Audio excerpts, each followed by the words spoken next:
Добър ден! Вие сте с Дарси БГ, а аз съм Румяна Иванчева.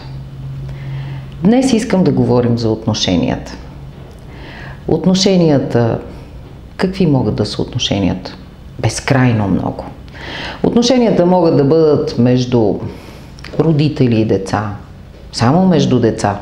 Ето виждаме, нали, има публикации, постоянно във Фейсбук е пълно как се държат отношенията, какви са отношенията между съученици, по-малки, по-големи, какво ги дразни, как показват агресията, как показват, как изкарват извън себе си тая натрупала се енергия, дали положителна или отрицателна, нали, как се радвам, колко има хубави вече деца, дори от етносите, толкова успешни и с такива таланти. Знаете ли, аз вярвам в българите, вярвам в нашите деца.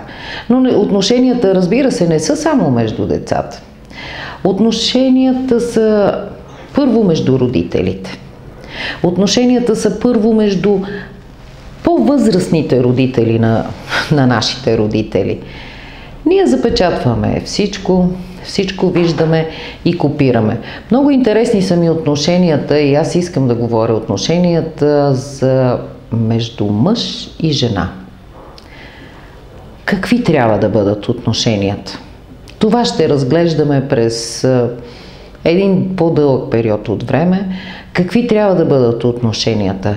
Трябва ли миналото на нашите родители да влияе върху отношенията ни в днешно време? Трябва ли възрастните да се налагат по някакъв начин с тяхното мнение в нашите отношения? Вие ще имате право да изкажете вашата теза, а аз ще представя моята теза.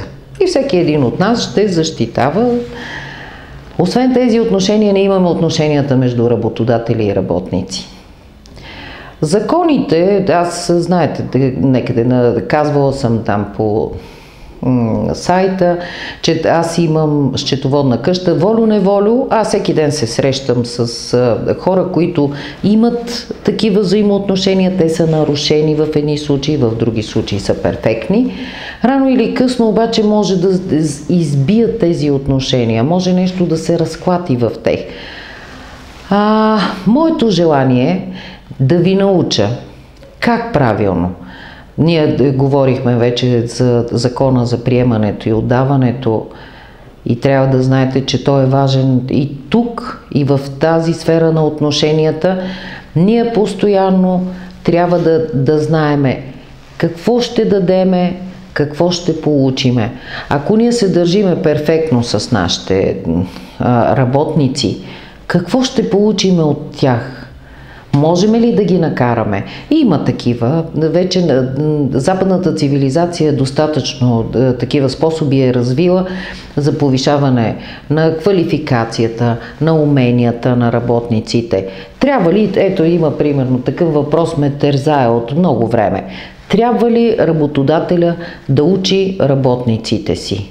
Трябва ли да им плаща курсове, семинари и така нататък? Моето мнение е категорично. Работодателя не трябва да обучава работниците, но трябва да им създаде възможност те сами да пожелаят. На сила, да, можеш да накараш твоите работници да отидат, ще изкарат един ден, 2 дни някъде, ако е свързано особено като тимбилдинг, някъде да се отида и на друго населено място, чудесно. Ти си дал парите, хората са отишли за съвсем други неща.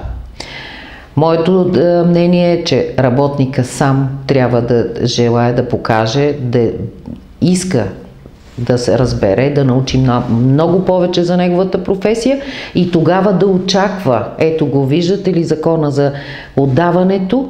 Отдаваш енергия, отдаваш сили, отдаваш всичко, за да получиш повишение и така нататък. Отношението между работодатели, как се държиме, как ние трябва да се държим, като помежду си с богатите, богати с богати.